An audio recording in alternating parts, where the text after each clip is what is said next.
know if this is going to start. Oh, here it goes.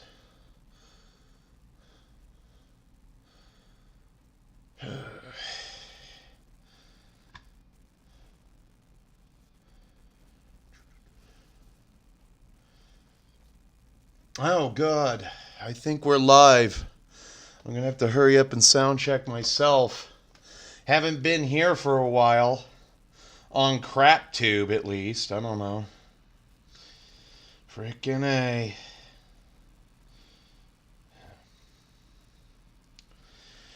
Frickin' A.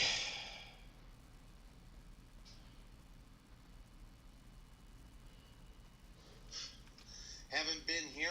Okay. Good enough. According to the technology at hand, we should be live on YouTube. So, what's on today's show? Let me just go over to the docket builder here. I stumbled across an old paper I had. Sometimes I write down rules when I'm really, really bored. Like, so it's like, how would you adapt Orks for 30K and help them trade rather than hinder them at every single fucking pass? And this is just part one. Part two here, well, that's part one of that series. And then sports bars suck. And then the last Attn Show. And then we're going to be painting some Space Marines. So while I wait for people, I'm just going to boot it up, man. Boot this shit up. Let's get this shit going here. I got to make myself tiny, though. You know. Oh no, we're disorganized. Oh, I have to let go of Aka-chan. Sayonara-chan. Alright, and just because I drink this little bit of coffee here, I'm probably going to have to explode 20 minutes later. Bakuhatsu Sasuru. Yeah. Alright. So, let's tackle the first item of business here. We're going to have our standard Iron Warrior. Nothing special about him.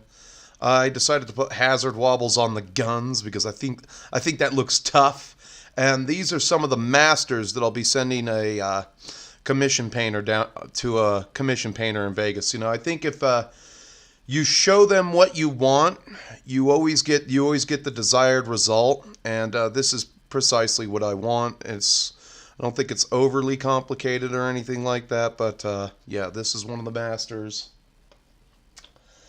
I'm still kind of fucking around with his pistol. Uh-oh, I said the F word. That means an algorithmic demotion here. And I like the orange and black hazard wobbles more than the yellow and red, but it doesn't matter. The knee pad, instead of this one being black, it's orange. So there's going to be 4 units, and I'm going to tell them apart by knee pads. This guy is just going to have silver knee pads, and there'll be 10 like him. 10 orange knee pads, 10 black knee pads, and then 10 yellow knee pads. So, out of 40 Marines, which I do not have time for because I've been painting Death Guard, and these are the Terminators here. As a matter of fact, there's a lot of things I can do. I could get the sticky goop onto their bases right now, but we'll hold off on that. And then I was just experimenting with a gold marker because I need this stuff. I need this shit to go fast. Once I start going into the Death Guard, I need it to go fast because I've still got a back catalog of shit I've got to do. Mostly I've concerned myself with Death Guard, but I think I've got to, there's a Ork, what do you call it? Death Dread over there that I need to get to. And other things. Let's see here. Oh, what's up, King John? Long time no talk. Oh, there's good old Hungar the Starvarian. How am I sounding, brothers? I know there's probably some disappointed people out there on Rumble, but I always try to put out an Instagram clip every Sunday before I go live. Minutes before I go live. So let's just get back into what I was talking about here with the... So there's a Death Dread. I haven't decided which faction I'm going to make this. I might just throw this into my Iron Warriors. I don't know. And I haven't really decided yet. I might just make him an Imperial Fists. I think he'd be a lot strong with his setup. He'd be pretty good for Iron Warriors, but I think he'd be a lot stronger in the Fists army. But the problem I have is he already hits on 2s with these weapons. Having the +1 isn't going to get you a reroll, so it's like the Legion trait is kind of wasted on him. So let's see here. Let's get my head together, man. Got the coffee breath. And of course, I could find none of my decent-sized coffee cups. I've been drinking out of that little dinky Hard Rock cup. I'm surrounded by trash down here. I have to... Next Saturday, I won't be playing any games. I have to clean the basement thoroughly with the vacuum. Spray for bugs. And that'll be my week. That'll be my Saturday. Clean the shit out of the basement. Spray for bugs. And... prep the upstairs, mop up there and spray for bugs because, hey, we're heading into spring and that's when the bugs come out. Then I have to spray again in June. It's a never-ending cycle. So, let's see here. We'll put that there. Let's get this. This can be over there. All right, so get our metals there.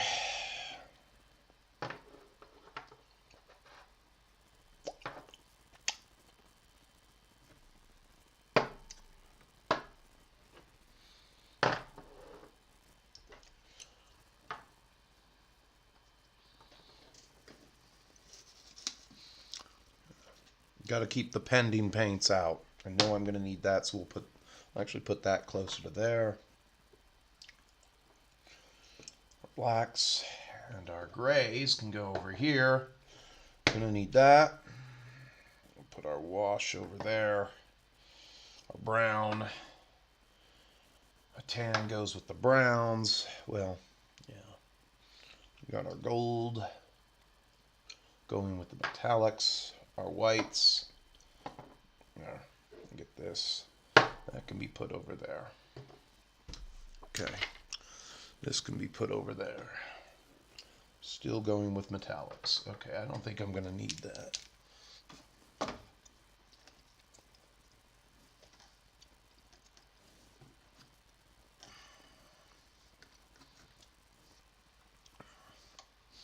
guess what I will need, though, is this. Nope, that's like Bielcher.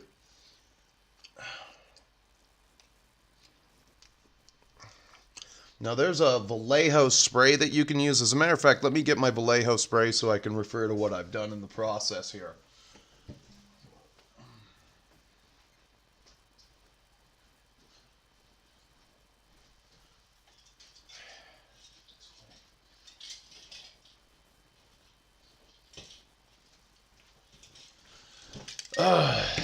What's up, Unforgiven? Oh, come on in, people. Pour in. I'm going to give everybody the setup and the pretense here. So when I'm done with the black primer on the Iron Warriors, I usually spray them with this. This is TS38 by Tamiya. Gasome Ta-di. Oh, Gunmetal Metadu. Gunmetadu. That's what that says right there. Because that's Ga and N. So Gan Me Ta Du. There you go. I'm getting better with the katakana's a bitch. If you're gonna learn Japanese, katakana is a fucking bitch. Hiragana's okay. It's one alphabet, but we have this other alphabet that generically means the same thing, but we use it to express our. I think it's like 8,000 English words. Why Japan? We'll never know. So yeah, there it is. There's the official name right there. You spray them with this. It's basically Iron Warrior base. And then these guys, after they get sprayed black, they're being done with the TS38 dark yellow. This is way cheaper than the Xandri Dust base right here. Way cheaper than that spray bottle. That spray bottle is like $30 fucking, by the way. So you can forego all of that by just getting the dark yellow.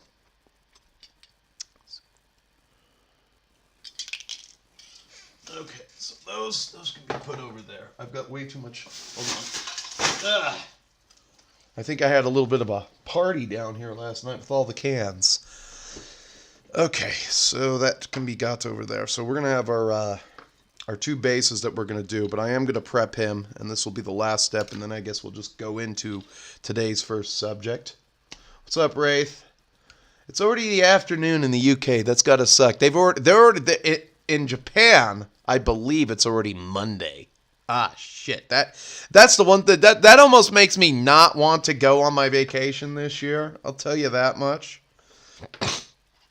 That almost makes me not want to go for the reason of, like, that is going to fuck up my biological clock. I get up in the morning, first thing I do is go to the bathroom. I am scheduled to go to the bathroom.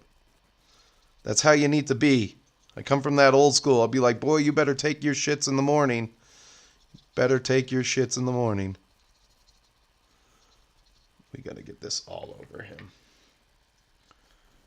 So I didn't have time to spray him except black. So I'm going to need to get all of this. Just keep going.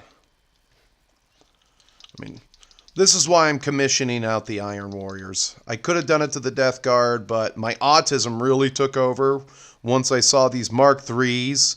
So I bought a shit ton of Mark IIIs. I don't know if I'm going to have any money for Legionis Imperialis. I really don't.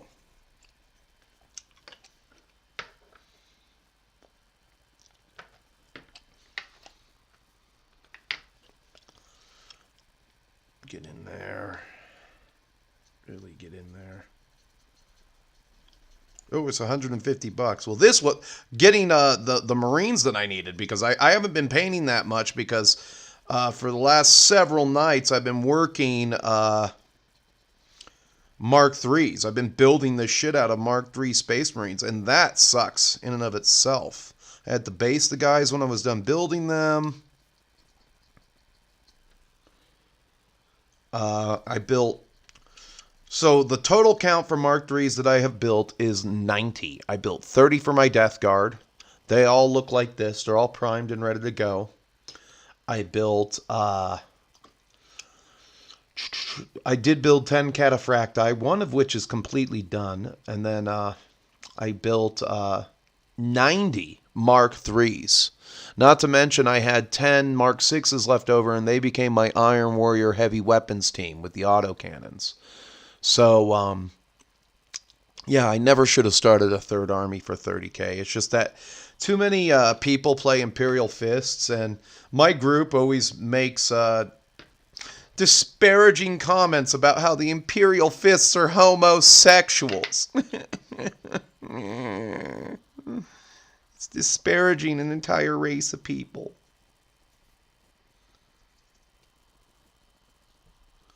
See if we got a good healthy coat on him. I know the moment I pick him back up and start to do some detail work, it's all going to go to shit. I'm going to find out everywhere that I missed.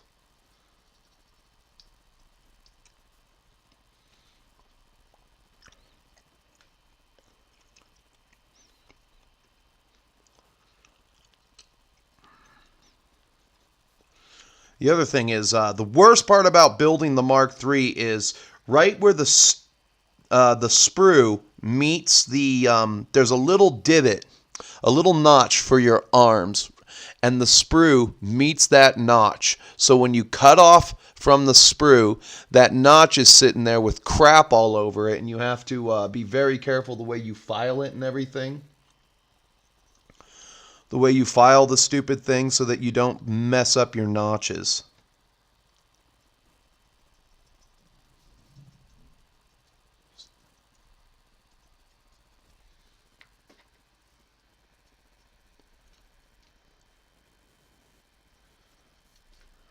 I'm gonna make sure I gotta clean this shit off of this here.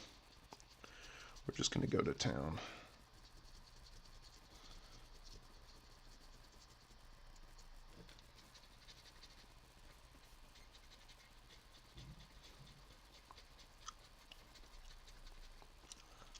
Because I can't get up to clean this brush, so I gotta keep dragging it until most of the metal flake is off. Oh, what would it be without Slop Chop? When did they ever call it Slop Chop? That's the dumbest thing I ever heard. It's called dry brushing, you moron. Get it right.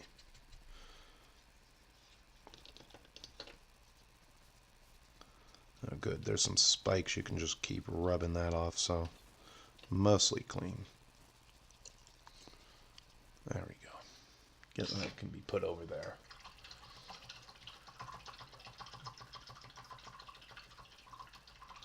Oh, yeah, the separate, and then one of them, for whatever reason, has a separate elbow pad. And I've already, I was going to glue, I had that thing on a sprue, and the moment I clipped it off the sprue, I, like, nudged this stupid little green thing that I paint on. I'm actually going to get a way bigger one. Like, the one I'm going to get is going to encompass this whole fucking area. Because I'm getting an airbrush. So this won't serve. This will not serve. Oh wow, the Ultimate Warrior, what's up, man? How you doing? Long time no talk. If you're in the chat, please leave a like. I need to stick it to the algorithm immediately the moment I do anything on here, because god damn, that show of mine got throttled to shit, man. I must have lost, like, I just gonna put a conservative count out there. I counted about 27 likes that I saw just disappearing immediately on my last video. So it's like, I don't even know why. But that's why I'm trying to get everybody to come over to Rumble, because they don't play that shit. And it's just better over there. You can do whatever you want. Whereas it's like, you know, if I were to ask you, do we have free speech? Hell no, not if you're using YouTube. You do not have free speech on this platform. Okay, so let's see here. Let me put this down. There's a thing I gotta find here. I can't do it without that. Let me boot this PDF up. I guess while you wait, we can bring up our chyrons again.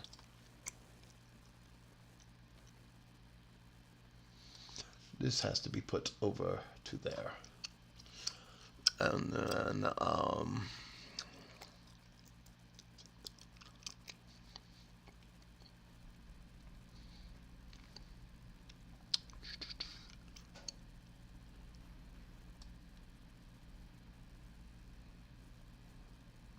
right.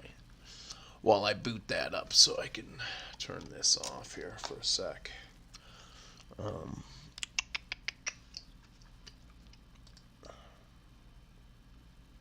Come on. I love how nothing's responding. I have got to get, and then I have the money. I just have to frickin' source a new computer. You know, I hate this year. I already hate this year. I'm going to have to work a shit ton of Saturdays, so I probably won't be able to stream the next day. Because I've got to pay for a water heater.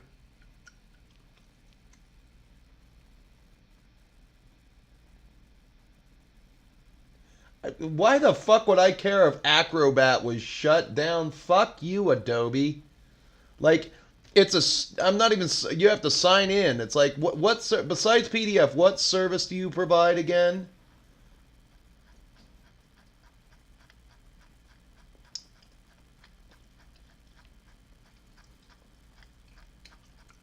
I have to get down to the stat lines. Yeah.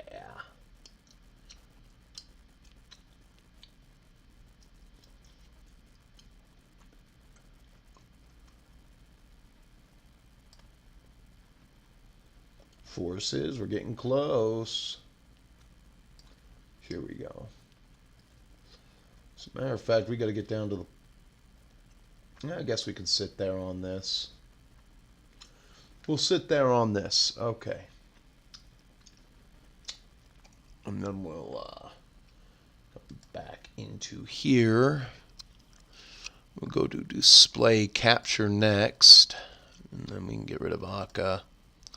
Yeah, it takes a second. I gotta have a professional sheen on this channel. Don't disappear. Okay. All right, so one day I was just broken down, waiting for shit to happen. Well, I had nothing better to do. Sometimes when I collect the concrete out of the washouts, I have nothing better to do, especially if I have an operator. That way I don't have to operate myself. One of the hardest things to do when you're dump trucking is basically you have to put up your boom in the traco and then get as close as you can to the machine without hitting the machine. And doing that by yourself, that's really hard work. So you use the boom as a reference. So what I was doing was I was just like, how would I adapt my orcs for 30K for like a campaign or something? So you look at the standard initiative here. What is the boys' initiative here? Hold on here. That's what I don't remember. Oh my god, how many characters do you have? It's initiative 3. Initiative 3. Yeah, they're initiative 2. That's why I did that. Okay. So your standard boy is initiative 2. So when you declare the WA, I think that the first thing you could do is advance and charge that turn. Orc units, they gain D3 plus 1 to their initiative. So that they're always going to, because that's how you advance in 30K. So you get to move your initiative. So rather than move a partly 2 inches, you get to add D3 plus 1 to that. Then declare a charge. You get plus 1 attack.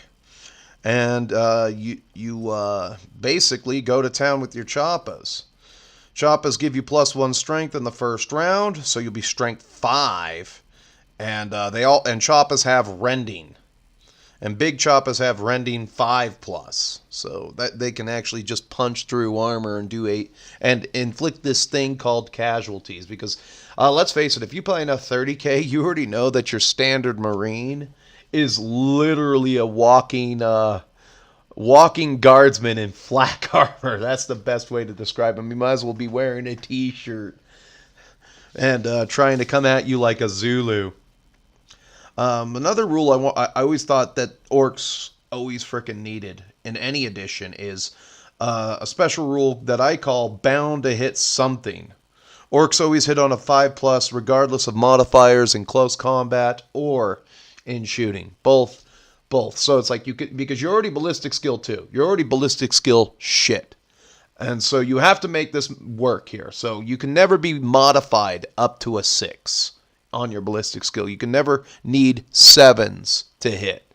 So basically you're always hitting on 5s. This will keep your shooting somewhat relevant, because if you can't trade in, one thing for sure in 30K, if you can't trade at range very well, you're going to lose every single time. You need to be able to have something that trades at range, even if you have a full-on close combat army. Whether or not that's like a mastodon coming down the field with its siege meltas and void shields, and it's got the core of your army inside of it, or you got a couple of heavy weapons teams, or sometimes in my Imperial Fists it's like 3 Land Raiders, which are Land Raiders, I feel in this edition they're a little overpriced, but the bound to hit something special rule, you always hit on 5s, regardless of any and all modifiers. That's got to come in handy. It'll allow you to trade at range. It'll also allow you to trade in close combat. The mob rule. Okay, so this is a rule that they have in this book is as long as you're above 11 models, you are fearless. I really like that special rule. So being fearless, pretty helpful, especially if you're running big mobs of boys. Units composed of knobs are fearless by themselves. They have nothing to do with, because these are the toughest orcs. And they're led by a knob boss. A pain boss in the banner, which they get here. I'll just go down to their stats all the way, because this is the book that I'm using.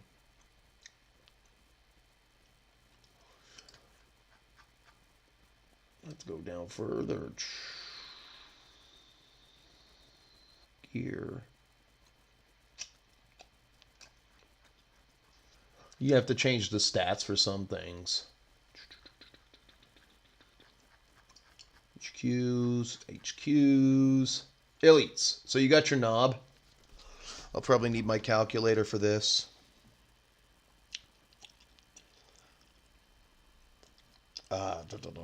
Calculator. Calculon. All right, we got Calculon out. They're led by a. They have a band. They can buy the what do you call it? The Pain Boy upgrade is basically their champion. They're getting a boss. This is just a unit upgrade. It's not a character. And what do you call it? Then there's the banner upgrade, which basically knobs are going to start out at let's zoom in just a little bit here. Where's that percentile at? We'll go in a little closer. There we go. So knobs are going to be moved up to weapon skill 5 automatically because weapon skill 4 needs 5s to hit weapon skill 5. So your elite orcs are going to be already weapon skill 5. So they're hitting WS5 on, what do you call it, on 4s. Then if you give them the banner, that is going to give the unit +1 to hit.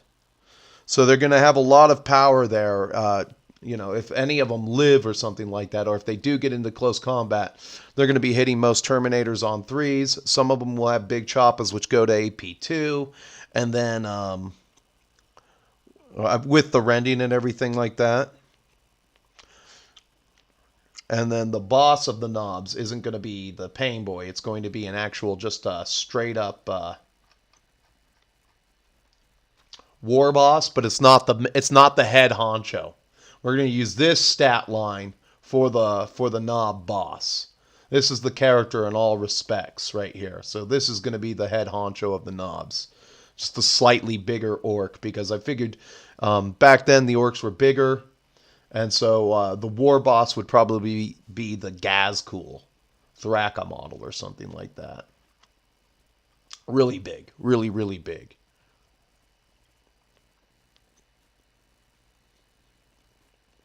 So go down here. And then the other thing, knobs leading boys are not characters. They're just kind of insignificant, and they cannot accept challenges. They may still carry different war gear. This way you always get your power claw attack. They kind of have a lead from the back special rule.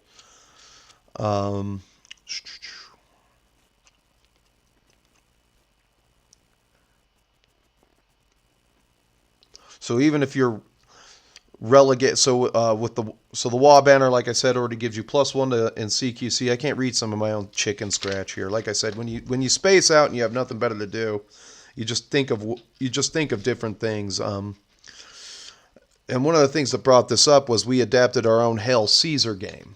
Actually, me and Hayden did, and that actually worked with the fantasy rule set that we used. So going to the Mega Knobs armor, so these guys right here, they're going to have a 2+, 5+, so they'll have a 2+ armor save and a 5+ invulnerable save. They're basically Orc Terminators.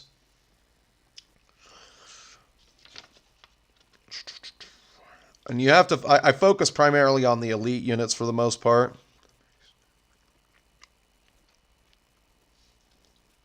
The big choppas are +2 to strength. They have they're AP5, but they have a rending on 5+. The power claws themselves that the knobs might be carrying, they times your strength by 2. They're AP2. They have armor bane and unwieldy. Now the caveat, if you're a mega knob, you don't have the unwieldy special rule on your what do you call it, on your mega, on your claws and shit like that. You do not have, so there's the trade-off right there. You can have but these guys don't get the WA banner, but they'll still be WS5. You won't have the unwieldy special rule on your AP2 weapons. You'll be striking at initiative, but you're still initiative 3. But if you got a group of Thunderhammers in there, you're going to get to go before them, hitting them on 4s and everything. The kill saws are strength 10, AP 1, and they have armor bane and shred. Oh, and then I always like the what do you call it? The idea and concept of the Scar Boys, which are the veteran orcs and everything. Any knobbed unit joined by the Orc War Boss gains the Scar Boys special rule. They gain Fear 2 and +1 to their weapon skill. So you can have one unit in your army that's just like ultra ultra death, basically, with +1 to hit at weapon skill 6. There isn't anything that you're not going to be able to take down. But then again, you know, with the way shooting works in 30K, it's like, oh, here's breaching 4 pluses, you're all dead. But, you know, you put the Pain Boy in the unit, you can make them cyborgs, so you can have a 5+ invulnerable save, a 4+ feel no pain, because that's what this, in this edition, the Pain Boss gave you a damage mitigation of 4+, but with instant death, you don't get the 4+ feel no pain. But I guess that's a fair trade-off. But you have to be, you know, when you think about like rules and balance, you have to be able to let some of the elite units trade. And if you can't trade, you're basically dead in the water. So it's like if I hit your best unit and I gobble it up and I get shot the next turn, well, it's done its job. And the only thing that's left is like a knob and the war boss and maybe the pain boy, you know. And you had to kill the banner. You know, that's usually one of the order of models that has to be taken or something like that. So then I started to work on some of the war gear, the basic war gear. The slug has 12-inch, AP6, strength 4. It's a pistol. The shooter has the Daka special rule, 24 inches, strength 4, AP6, assault 3. Whereas the pistol is assault 1. The big shooter, 36 inches, strength 5, AP 5, 5 shots. It's got the Daka rule. Daka guns themselves, 5 shots. They got the twin link special rule, so they get to re-roll to hit you. And then the rocket launchers. I buffed up the rocket launchers. I think like I said, if you can't trade at range, you're not going to go very far in 30K. So I made them basically Ork las cannons. They are strength 9, AP 2. Sunder, they get to re-roll to hit. I mean, re-roll to wound on vehicles, which I think would be very useful. And then you can like stack rules for tank busters on there. But this is kind of like part 1. If I ever get time, I'll flush out a little more of this shit. And then you have the Art Armor, which is a 4+. You have the Cyborg, which is a 5+, invulnerable. And then, of course, the Feel No Pain comes with having the dock in the unit and everything. So Daka every 6 to hit generates an additional hit. Now this is kind of where you go into the tribes. I would break it down so that there's only 3 tribes. So if you're Bad Moons, they have the more Daka special rules so that they get the Daka on 5s. That'll be their special things. That'll be their special thing. The Evil Sons, very easy. They're +1 to 2 to all their movement characteristics. So if they're on bikes, they're moving like 18 inches, no freaking problem. And then if they're on foot, they're moving 6+. I guess the standard movement in this would be 7, so they'll be moving 9 inches instead if they're on foot. The boss pool, really like that. You inflict D3 wounds onto your unit for an auto pass on any leadership test. You just kill a couple of guys, and then I was coming up with the concept of the Knob Overseer, which is basically you go up here. You're putting this guy. For every 30 orcs, you can just buy an Overseer, and this is your character, basically. He's the one that leads the orcs into battle. He's kind of the lower command orc. He's part of the... I don't know, he's part of the war boss's table, and like I said, the war boss itself, he'd be something scary on par with a Primarch, probably sitting at weapon skill 8 or weapon skill 7. Very much improved over this guy right here. And he could be attached to a unit of 30 as the sergeant. You know, and you go up to big old mobs of like 40 or something like that and put one of these guys in there. Or you can have a mob of 60 and have 2 of these guys in here. So just kind of like that. So that's kind of what I thought of, you know, when you get time at work and you have nothing to do. Should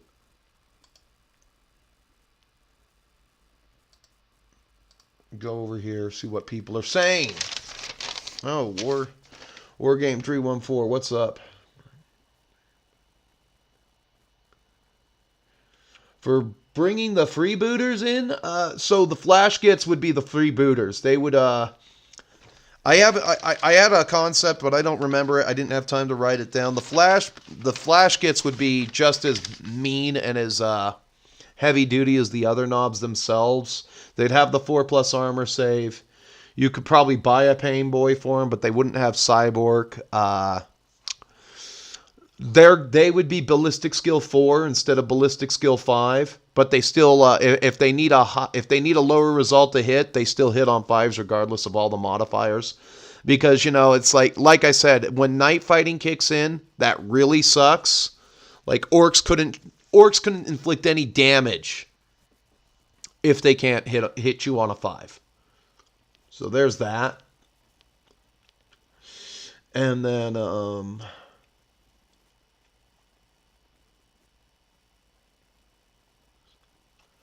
let's see. Any other questions? All right. So yeah, I just thought that would be pretty fun. You find a piece of paper here that you're working off of. This can go in here. Everything goes in the notebooks, And then let's see here. Next up, we had I'm just gonna say now. I was at a sports bar not too long ago, and the bar scene just sucks now. And it sucks on so many levels, like locally here. You don't need like a specialized place to go to or anything like that, but let's get the chyrons up as I talk here, and we'll come back into focus. Turn off the capture. It's gotten terrible. First and foremost, I went into this place just getting lunch, and I sat down. There's music blaring, and here's the problem. Why the fuck, in current year, would you play music in a bar when you're a sports bar? They've forgotten the concept of what a lounge is supposed to be. And that's one huge problem, is that there are no places for men to go and lounge around. Where do men congregate? Well, if they're nerds, they congregate and play Pokemon. There's a Pacific Islander restaurant not too far from where I live, and in there and just behind it there's a card shop, and there is an inexhaustible amount of men in their mid-30s playing Pokemon cards. It's really kind of sad. I think it's sad that I play 40K and shit like that. Well, 30K now, because 40K sucks ass, but you don't see any women in there. You see like the one girlfriend, and she doesn't want to be there, but she's playing the card game. Like, who freaking cares? There's like the two, we're going to say, chicks that are 4s that are hanging out there, and everybody's fawning over them. Oh, you like Pokemon cards too? But there's really no male spaces anymore. There's no such thing as a lounge. And we have lost that, I think. So I go into this place. I start talking with the bartender. She's relatively cute, and I have game when I want to turn it on. But then I notice that she has like zero social skills. She's the most, you had to hire the one bartender that doesn't know how to talk to strangers. And I mean that. Like, if you're a bartender, your entire livelihood is dependent on your ability to talk to strangers. End of story. If you cannot talk to strangers and be happy talking to strangers, even if you're being hit on, and I didn't hit on her, but the old man down at the other end was, he's like, hey baby, just doing that kind of thing, and she was just basically a bitch to like the 4 people in that bar. There was the one guy sitting at the table, and this is lunchtime, and the people who show up to restaurants these days are basically people who are somewhat well off compared to the rest of the population, because when I watch my stock videos, all I hear is, all is lost. Walmart and Target had bad quarters, everyone. Home Depot had a bad quarter. American consumers are weak and they don't have the money. They're not eating out. Oh, McDonald's had a shitty quarter. They're not eating out. They can't even go into the restaurant with the $5 meal deal. And McDonald's said that the $5 meal deal would be temporary. And at the beginning of the year, I said that this $5 meal deal would not be temporary. This is Steve Van Meter, just a guy I listen to. And it would be more permanent than McDonald's would think that it would be. So, I'm in there, I order my lunch, and I'm just trying to make chit-chat with her. And, again, the music's blaring. They have 5 different things on TV. Now, there is a game that there's another table, and they have the one barmaid on the table. There is a game, and you're trying to watch that game, but they're not playing the audio from the game.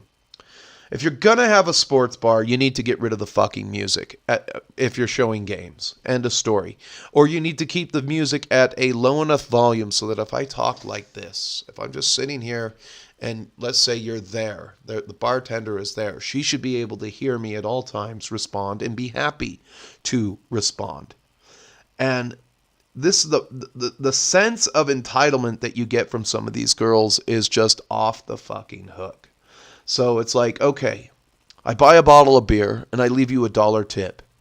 If that bottle of beer costs $5, 10% of $5 is 50 cents. Would you rather me throw a coin to Tippy Jr. and say, here's 50 cents, take a dirt nap, or give you $1? Like $1's not good enough for the $5 bottle of beer. Are you shitting me? Okay? And I'm going to sit there and say, just because I always pay in cash. And, I guess that, like, they're like, we're going to open up a tab? Can you open up a tab? Open up a tab. Open up a tab. Open up a tab. And they have this, like, pressure on you that they want you to just either drink and get, I'm talking Mexican drunk in there. You got MGD drunk in there. Or they just want you to eat and get the fuck out. You're not supposed to enjoy your time there. You're not supposed to watch your game there, which is... awkwardly enough, I was just watching a game of sports ball. I'm straight. That's what straight men do. It was a game of football, and it was a pretty interesting college game that was going on. And I'm just sitting there trying to watch it. And I asked her, "Can you play the audio from this?" She's like, "No." I think it was Wyoming versus the Aggies, and it was just no. Every time. No, here's your food. And all I'm going to say is that if you're a chick and you're a barmaid or a bartender and you're reliant on tips, that means you need to be as sweet as sugar to anybody who can come in and afford to buy at the prices. Like there was a venue downtown that we went and saw the fights at, and they wanted $12 for a beer.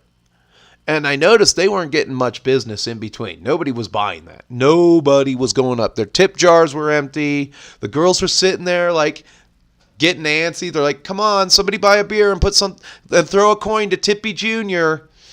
And I went up there and got a water. And this is at a different venue. And she gave me a water. And, I just walked off with the water because she was a complete bitch about giving me the water. You want me to buy a $12 beer. I'm not buying a $12 beer. I'm sorry. You guys can put the beer down at $8, which is more reasonable. And then people would have bought them, I think. They were the 25-ounce cans, but nobody's buying that at $12. There were a few takers. I didn't see one person with a mixed drink. So this is how you know the consumer's tapped out. But you get these women. And they, especially even if they're ugly or if they're chubby, if you're chubby and you're a bar waitress, you need to be as sweet as your blood sugar. There you go. You need to be as sweet as your blood sugar. You need to, Hooters used to be like kind of cool. And this is why one reason Hooters went out of business is you hired ugly girls, you hired fat girls. Hooters is supposed to be a male space. You're supposed to hire the traditionally attractive girl like Akka-chan. Akka-chan doesn't have to work at Hooters. Sevens work at Hooters. There you go. You're supposed to hire sevens or better. Or there's the 6 with the giant rack that you hire. You don't hire any 5s. You don't hire any butterfaces. You're supposed to hire the traditionally classic girl. And these girls are supposed to be like, "Hey, can I give you..." Basically, the kind of customer service that is lost is the girl is supposed to be like, "Can I give you a shoulder rub," basically. while you decide what you want. Because I know the nicer I am, the wider your wallet might open. They've lost that concept. And I think the internet is to blame for that. I really do. I think that OnlyFans and simping has gotten out of hand, where they just expect you to open up their wallet because they are. And that's become a huge problem. So you can't, and if I ever see the owner of this other bar that I used to frequent again, I'm just going to dress him down, and I hope he kicks me out. I'm like, I was leaving even if you didn't tell me to, Doug. I was leaving even if you didn't tell me to, you dense as shit boomer. Let's see here. I have not looked into Samurai Wars for Pike and Shot. I got no opinion. I'll have to look into that if I have time.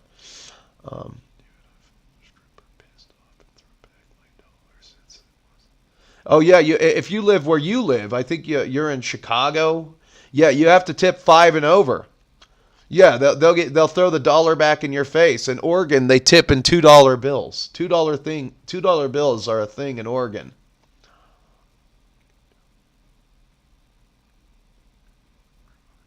Don't expect to get a good tip. I mean, like I said, I can tip you the traditional 10%. Oh, and that credit card machine you just showed me, it has a 5% option. So if I give you 5%, what is that? Is that 15 cents?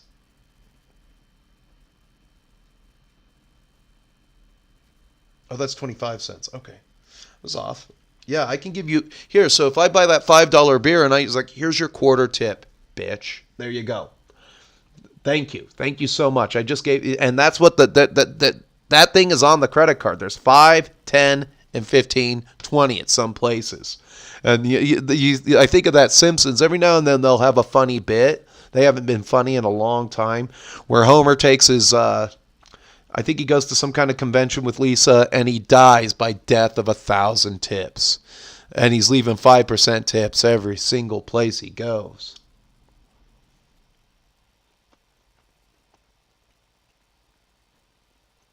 No one is owed a tip.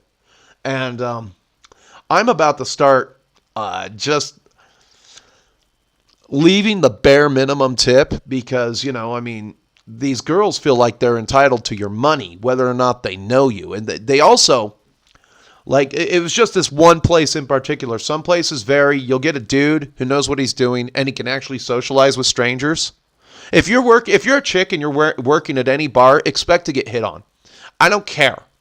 Expect to get hit on. Play it off as a joke and move on. Back when I first turned 21, every now and then the girl would get slapped on the ass and be like, hey, woman, get me another beer.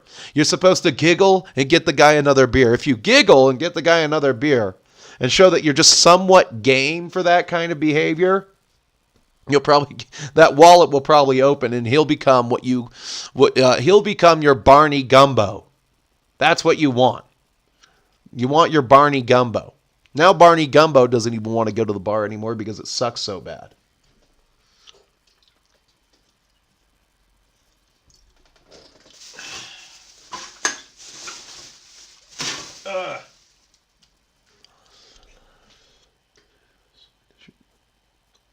No, they are not going to be. The chubby ones aren't even as sweet as their blood sugar anymore. They're as entitled as the skinny cute ones. The skinny cute ones generally come with a unsolicited attitude problem, and this is why Hooters is closing. This is why Hooters can't hang in current year. You got guys who want to be Hooters waitresses. That's not the way this works. End of story. If I showed up to Hooters and a guy waited on me, now I could understand if the dude came out of the, if a guy waited on me at Hooters, he had better have a tag that says store manager.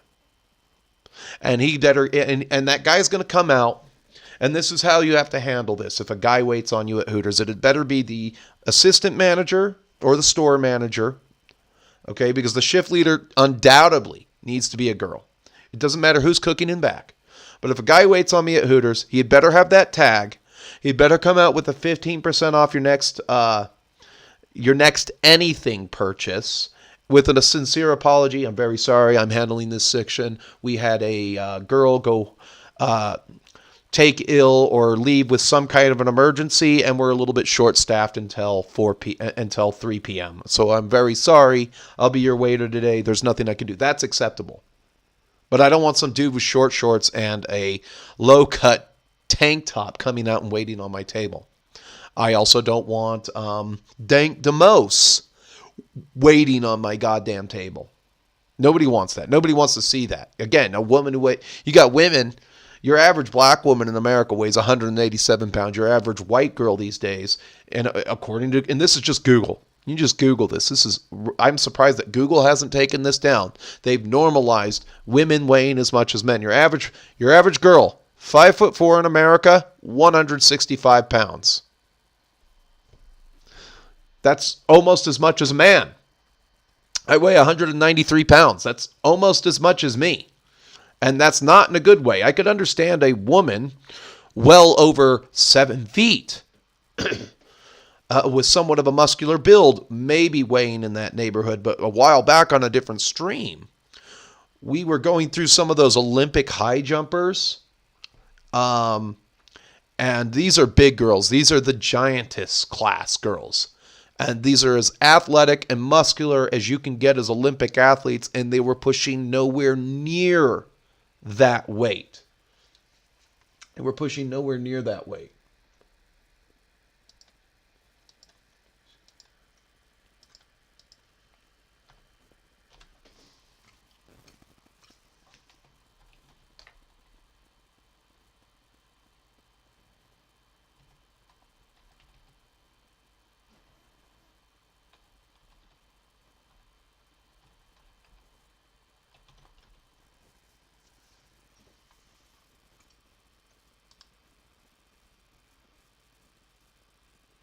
Okay. So let's just get her here. Okay, she's 42 now. I don't think she's an Olympic athlete anymore. 126 pounds, 5'11". And I'll bring a picture up for you guys in a second here. Let me just copy her name. Anna Chirachova. I don't know how to say it, but we'll just go back to Google.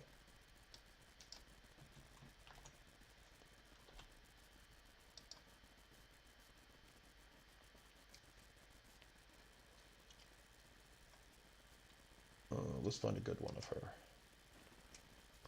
All right, let's shrink me real quick, and we'll go over to her. We'll put on display capture, and let's see. There we go.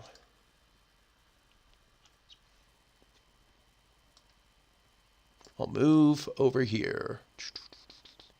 Okay, as you can see, she's as muscular as you get. She is like 100% muscle. This is a giantess. Like I said, she's taller than me. She's taller than me, and she doesn't weigh anywhere near the national average that Google puts on. Nowhere near that.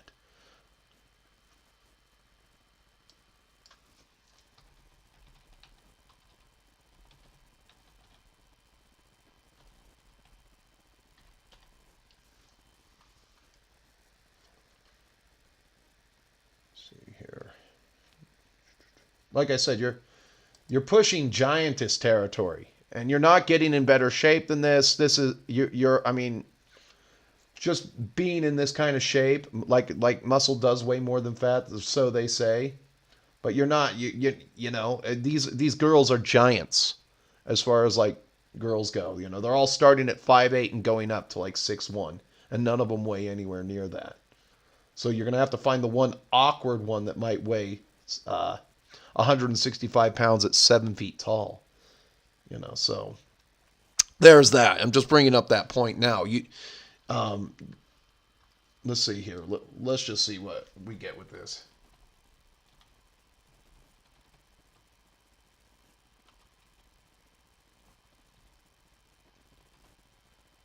What's your okay?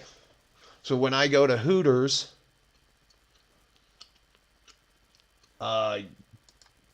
I think this is a picture from the 90s. You're never going to get back to the 90s on this. You're never getting this again. This is what happens when sevens get implants or something like that, or they just have decent cup size. There you go. You're supposed to hire seven and better. Seven or better. Oh, these are not, and trust me, these are not tens. Tens don't have to work, or tens usually get employment very, very early on. Like tens are as rare as black astronauts. Okay, end of story. There you go. That's perfect right there. You can't hire that. No, no, that requires maintenance at the gym and not developing Tourette's of the elbow. So, you go into these lounges, these sports bars, and they just want you to eat and get the fuck out. There's no fun anymore, and you can't have a decent conversation because they always have music blaring. I can understand you play a little bit of music in there, but the owners of the bars where I live at least, they need to understand that nobody is going to dance anymore. Nobody's dancing anymore. You might have the awkward old couple dancing, but no one is dancing anymore. End of story. Boomers need to accept the fact that millennials are too fat to dance. There you go. Millennials are just too fat to dance. We're talking about the one generation that put on 29 pounds during the COVID pandemic. There you go. That's what they called it, the COVID 29. They put on, everybody just decided to sit on their ass and watch Tiger King and get fat. And that is what human beings are made to move around. And if you don't move around enough, you will literally just become those 600-pound lifers. And again, women are not supposed to weigh as much as men. And you got some of these barmaids. End of story. The tattoos, the African dumbass gauges, the weird hipster D-bag haircuts. What's the other thing that they tat? They tat themselves up. They get all kinds of piercings. Like if you watch this, you'll see the Portlandian hipster and how ugly they are. There you go. There's a place like that called Ice House, not too far from where I live. That's literally that's the bar you go to if you're slumming it. And you can't even slum it anymore because some of these uggos have expectations as well,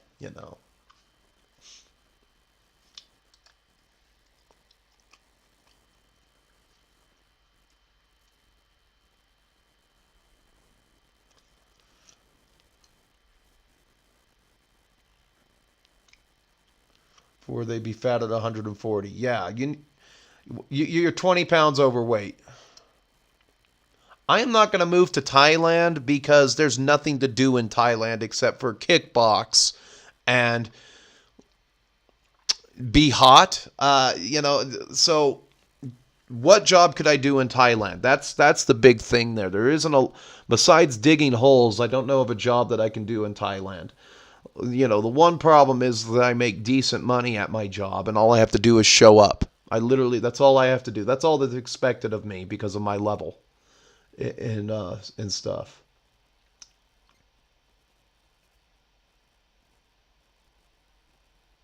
You got Wild 69 bars. Where's that?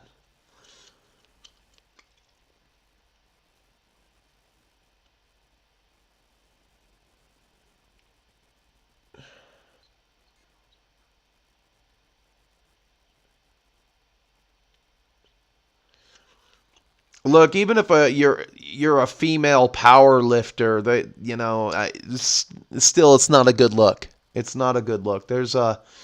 Now there's a somewhat attractive. She's a butterface at the gym. She's always there flexing, and she had her work done. That's at least an E cup that she's sporting around right there, and that's nice at least. At least you cared enough to get some work done on top of all the muscle you're putting on. You know.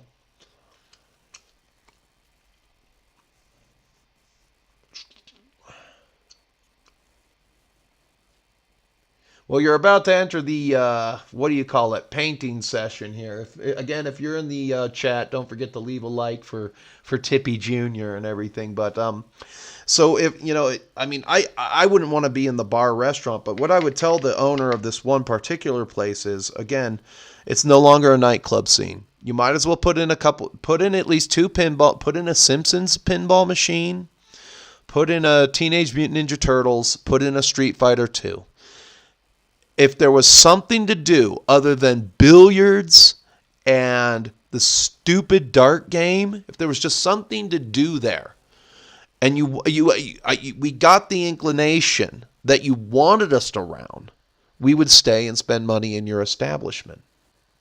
But I get the vibe that the establishments themselves, these sports bars and dive bars, they don't really want you there. They want you getting piss-ass drunk and running up a tab or eating your meal and leaving. That's it. And this goes back to like nowadays it seems like there's only work and home. There's no place to go. They've taken away the lounge, basically. It's if you ever watch like Archie Bunker's place, Archie Bunker bought a bar, and he had this girl. She was there to be like, hey, you want to dance? You want a shoulder rub? She was there to keep the customers comfortable. Bring them the drinks, bring them a bag of peanuts. I don't know how exactly true to life Cheers is, but I have a feeling that 30 years ago, it was probably more so back then. You might know that guy. You might have a conversation with that guy from across the bar, sit next to that guy, and you might do something every once in a blue moon. You go there because people did go to a bar after work. That was in other states, not here. That was relatively more common. But that's enough on that subject. It's just that the customer service has fallen to shit. The food's fallen to shit. And there's no reason to stay. They don't give you a reason to stay. It's like, if you're going to do it right, if you're a sports bar, okay, you're going to have four stations going at once. You're going to have your two sports ball game. You're going to have your one fight, and the other TV is going to be Sports Center. And if you have the one primary game out there and you're playing the audio from one of those games, just play the audio from one of those games because people want to hear the score. And then you're going to have the teleprompter going on the Sports Center. And that's it. At least give us something to dull our senses with. But you don't even have that anymore. I mean, even now you go in and the doorman just checks your ID. I mean, he's like, used to be, he was like, hey, can I get you a menu or a glass of water while you wait? Don't even get that. It's like, here, get the fuck in here, get the fuck out. Yeah, it's too wishy-washy. It literally is. Bars are literally becoming the house of the dead. Yeah, she's a total muscle mommy. Too bad she hangs around with that douchebag boyfriend of hers. Otherwise, I'd go for it. I'd like to try what... She's also taller than me. I'd like to try a giantess just once, climb that hill.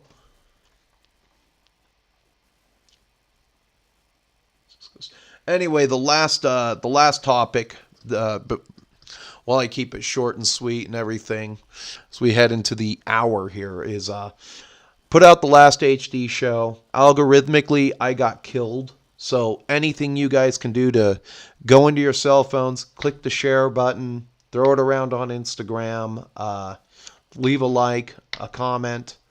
That would do wonders for me. Just one more middle finger to YouTube, and just want to encourage people more and more to go over to Rumble. We're approaching the big 200. I would like my averages to go up just a little bit. So I do a stream, maybe 20 likes, couple comments. That's fine. Just probably going to do a couple more animation nominations this year. Got to get into that.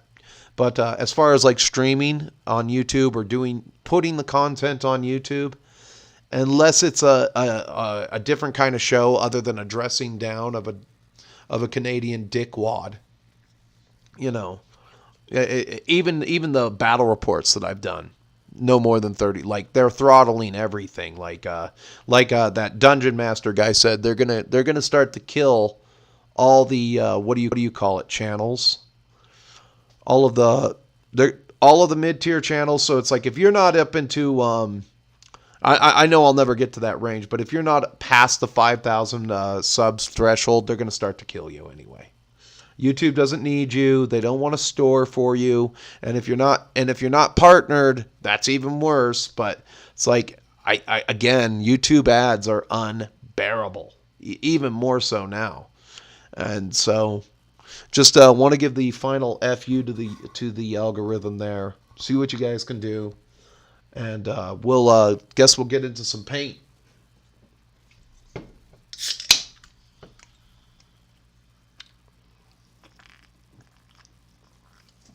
I can say that again. YouTube has become the house of the dead. It literally has become the house of the dead.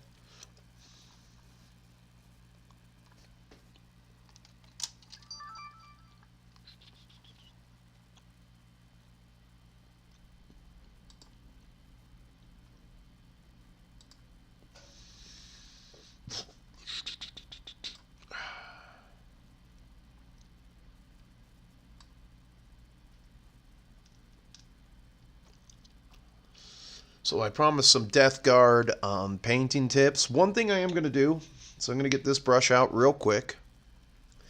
I'm going to shake up our Menoth White right here. This paint right here, this dark yellow here, this TS3. I think that's the part number for it. Really good stuff. Really good stuff for this paint here. Instead of having to do the Xandri brush, dry brush and everything, because when you start, you never know what you're going to do. You never know how you're going to figure shit out. And it's a learning process the moment you start. I'm going to say there are very, very few people out there who paint miniatures that just have an attack plan from minute one. But this stuff here,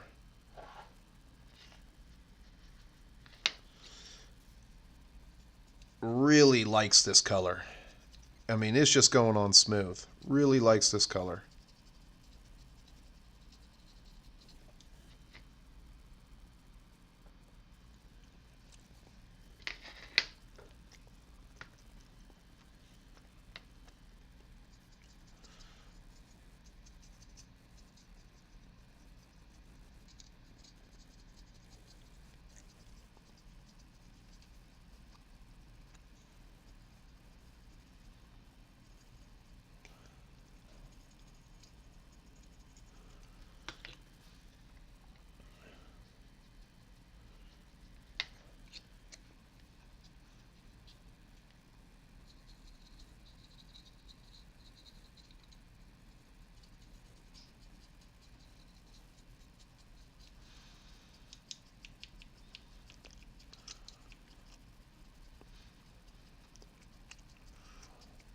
And you always want that base coat to go on smooth.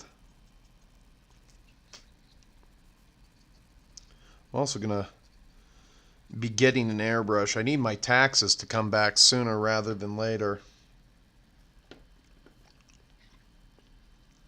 Yeah, this is going to be a shitty year because I'm just going to, once I'm done putting my contributions into my IRA for the year, unless I sell a couple of armies on eBay, I'm going to be kind of cooked.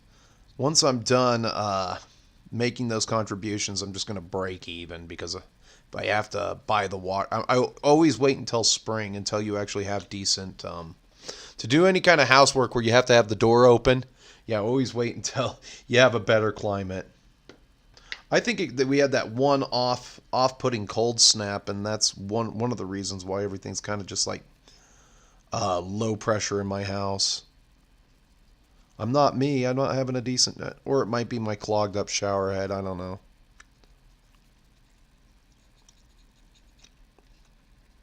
Hopefully all I have to do is drain it. Again, it's too crummy outside.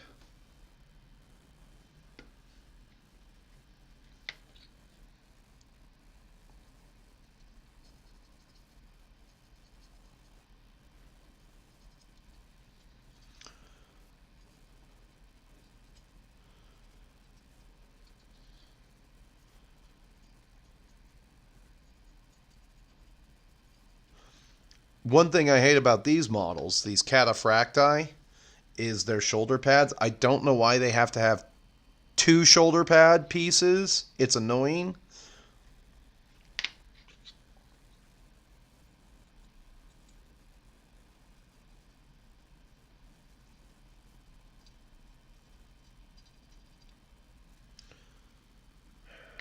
So,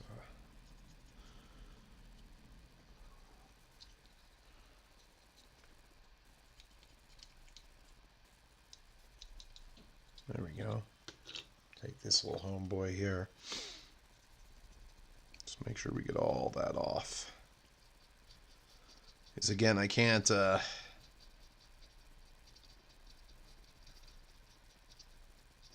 no reason to get up and wash this off here. There we go. Huh. Okay.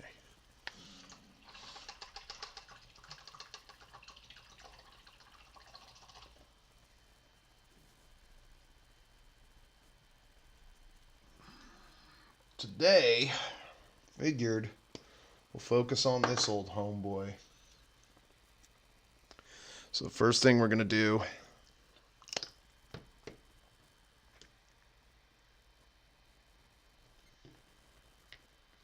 is take out our dryad bark. I always like to start with a base coat of brown for the shoulder padding question, because it's always the... I guess it's always the right shoulder pad. You could do both shoulder pads if you wanted to, but I think I'm going to put Decknells on that side.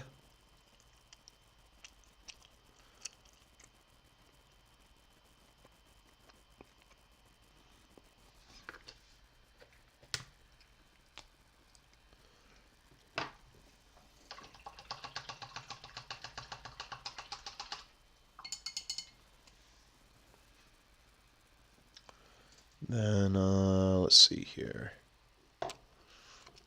Take just our dark gray.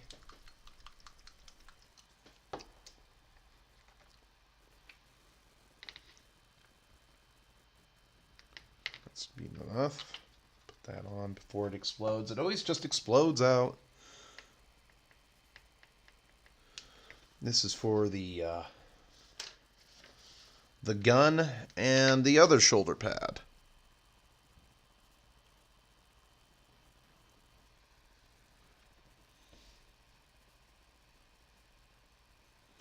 See how much of this we can do.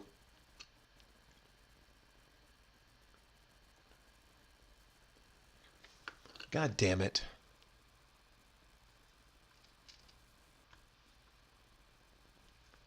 God damn it. All right.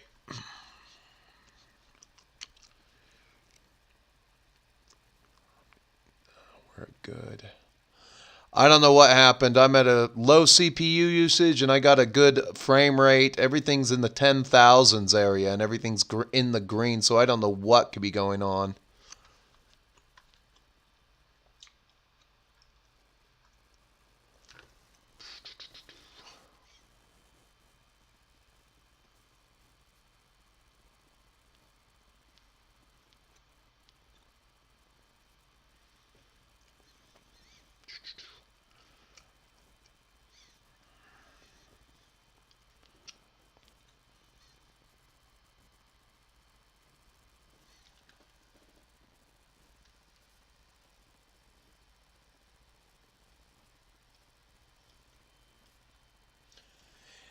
Everything seems to be fine. I was getting a warning label, but I didn't think that was anything I needed to worry about because everything's in the green, like way in the green. Tell me if the...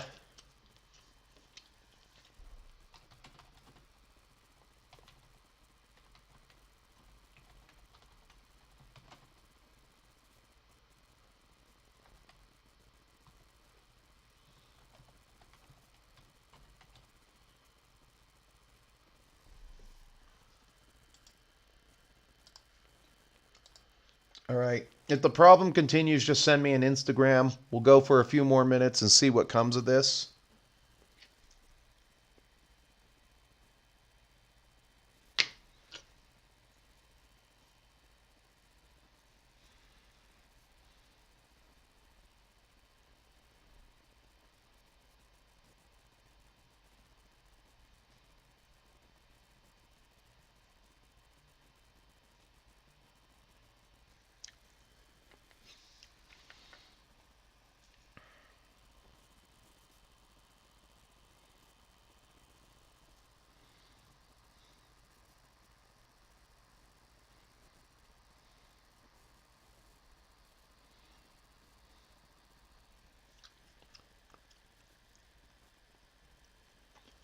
All right, have a good one, Offendatron.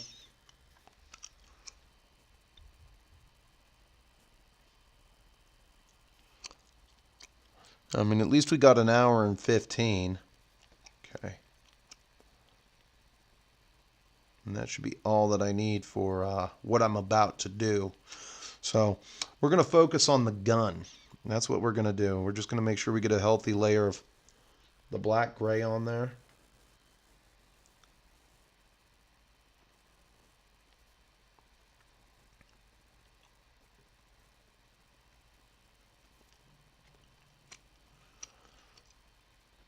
There we go.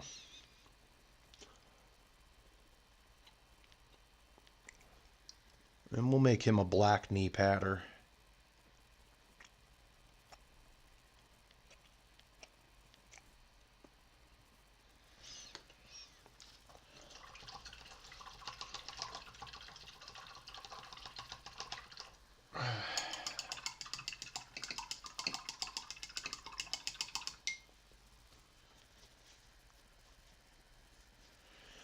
So Death Guard, they have a lot of things going for them.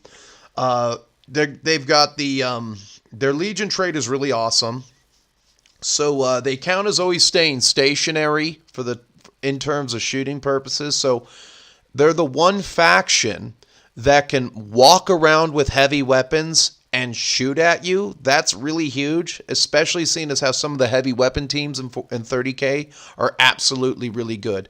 You're another faction that just wants to bring tac squads. So I say if you're starting Death Guard, at least a minimum of 3 tactical Marine squads, because you always benefit from the Fury of the Special Legion rule. So it's like, okay, I can move 7 inches, fire 20 shots from a 10-man squad. And that sometimes adds up. Another thing that you can do is if you get in within rapid fire range, you still have Fury of the Legion. So now I'm firing 30 shots from attack Marine squad. If I have a las cannon squad, I can hide these guys behind a wall. I prefer cereal box style terrain. That's what my friend calls it. Well, I just know that there's some real shit out there. But if I walk around and I look at a target, I can hit that target on a 4+. I can hit that target on a 3+ instead of snap firing. And if I have a Tech Marine, I can hit it on a 2+, which is really good. So that's 9 las cannons that hit on a 3-up, on a 2-up that just go in, and you're going to get some damage with Sunder going. You'll have that synergy. So there's that. That's really good for Volkites as well. That's a lot of strength 6 shooting. So that's where their bread and butter is. The Death Shroud Terminators are pretty combat-oriented. I have 5 of them with Typhon. And then these guys, the Cataphracti that I'm working on here, there's a finished Cataphracti. They're for the midfield. They're what I hope you drive your Land Raider into. They're a little bit like, their playstyle is a little bit better like the Iron Warriors, but I think the Iron Warriors, they're slightly better. So you always get 2 shots with your shrapnel bolters, and then if you come within rapid fire range, you get 3 shots. But your range is way less. You don't have 24 inches, you go down to 18 with your shrapnel bolters. What's up, Johnny Watson? How you doing? You missed the show today. I guess YouTube crapped out a little bit. YouTube has closed the stream on me at least 5 times. Maybe I'm getting a strike in real time. Let me see something here.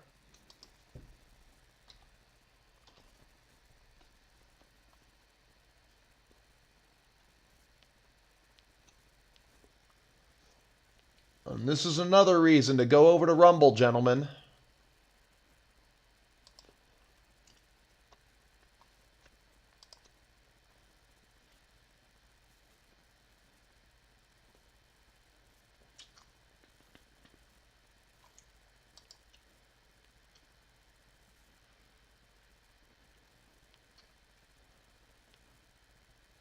No, nothing there. I don't have any warning labels.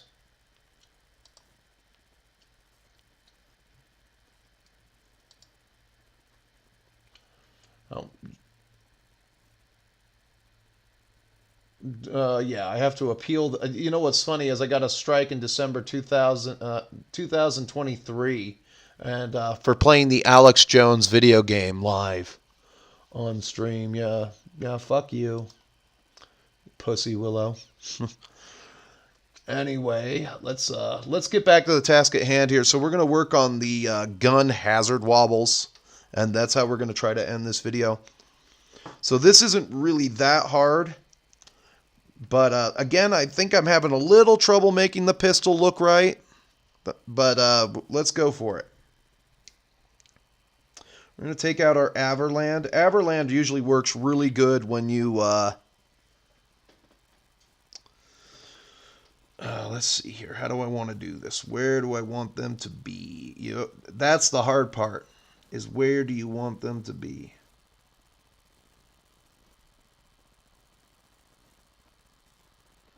We'll do here. We'll make that slightly bigger. What we'll do is this.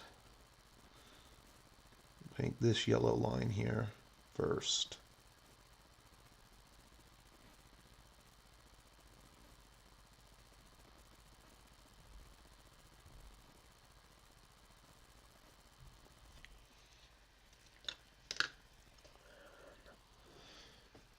Get our black out.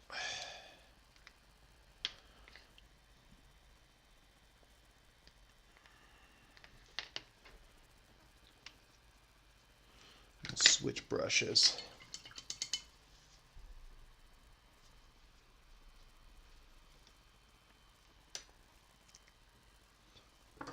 Gonna need a little water.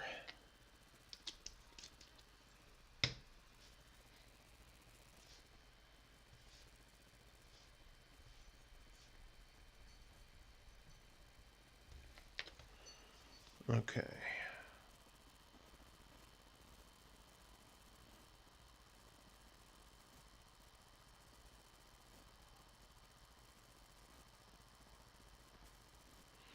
You just first the hard part is just like kind of mapping out the yellow.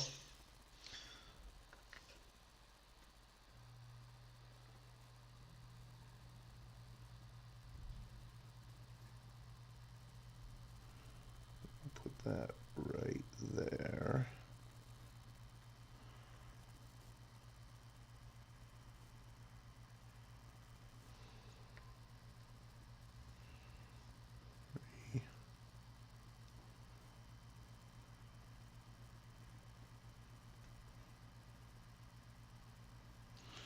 Because then you can go through and map out your black.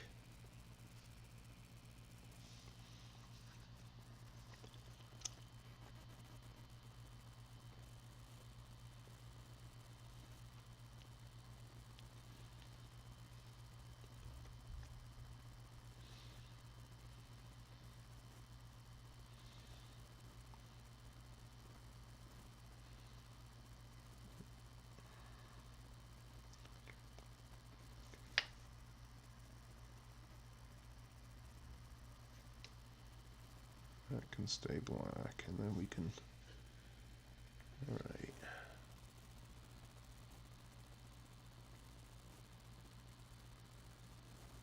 Okay. It always looks worse before it gets better.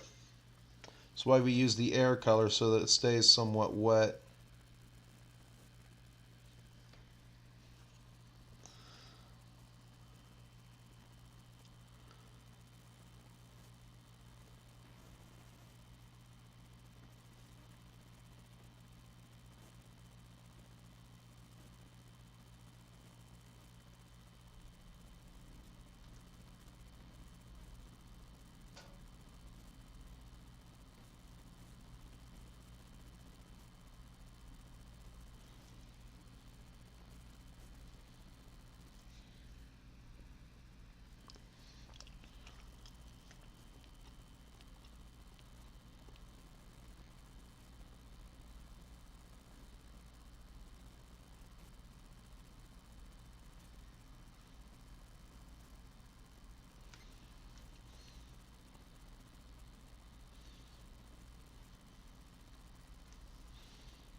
Man bun burger.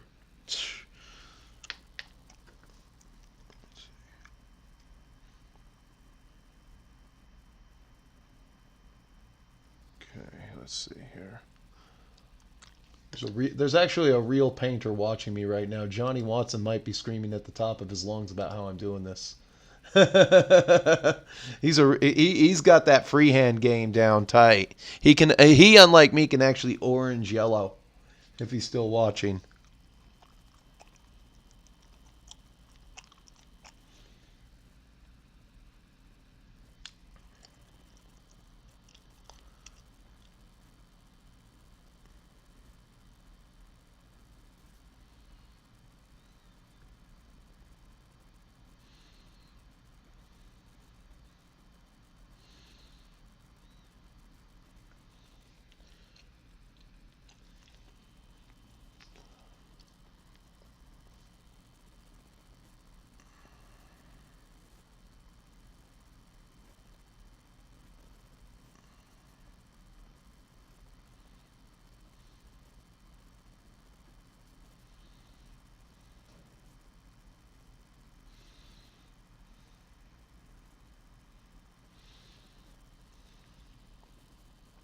All right. We're not done, but we're going to get out of the woods fairly quickly.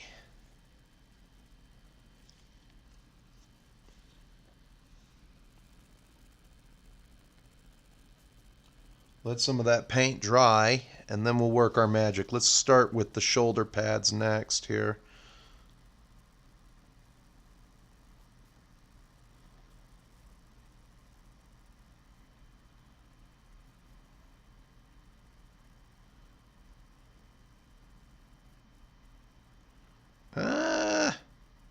All right. That was a fuck up.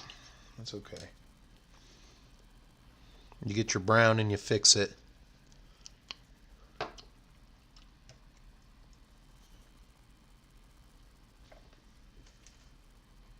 I might have gotten some Instagrams, but got to check that. No, we're good though.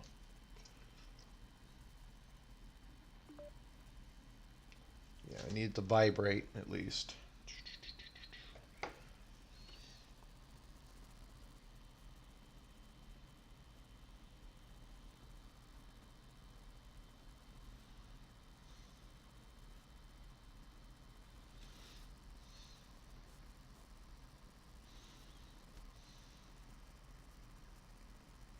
There we go.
Okay, hell yeah.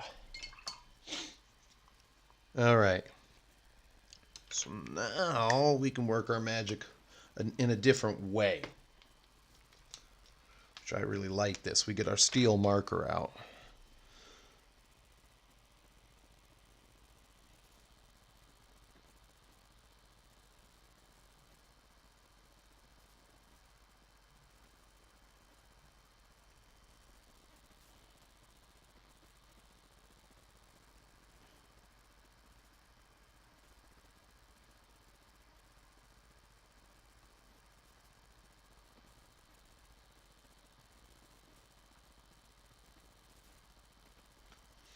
And you marker up the fingers, and then you marker up the gun barrel. We have a way bigger degree of latitude there.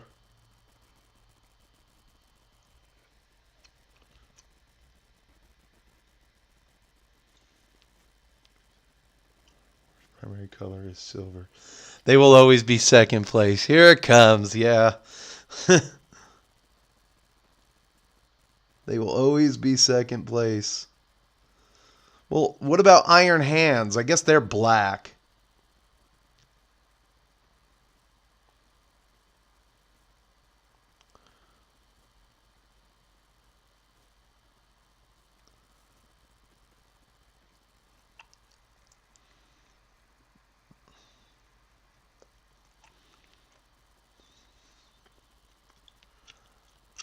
Again, you don't really have to worry too much about the other side of the gun. You just kind of have to make sure that it's smooth down there, but you do want to make sure that your other parts near the gun are highlighted away from it. And now we have two different markers. We have the yellow AK marker, and then we have the gray highlight marker. And this is just what I call a real time saver here. I got a couple of photogenic battle reports I got to put out for 30K. I think I'll get to work on those tonight instead of watching horror movies. But then I also got a review.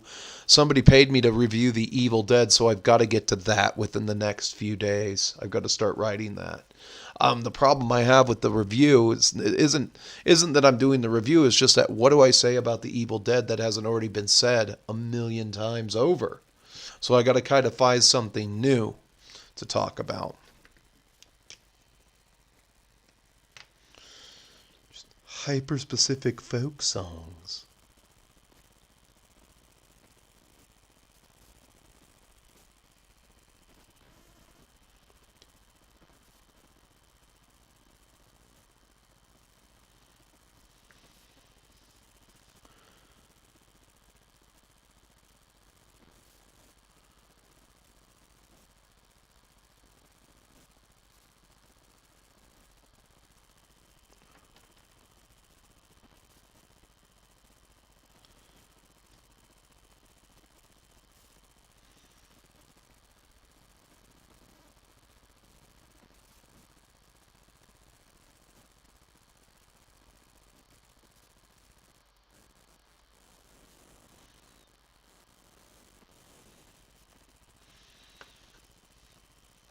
I got to come up for a second.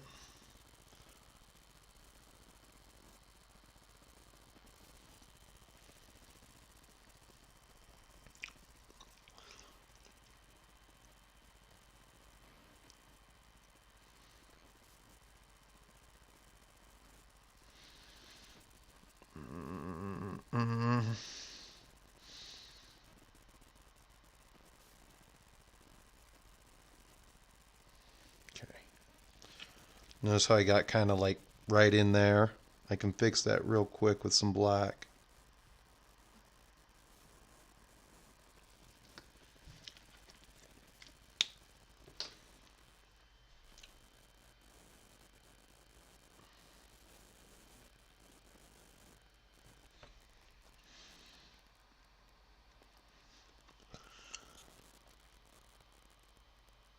Sharpen that up here.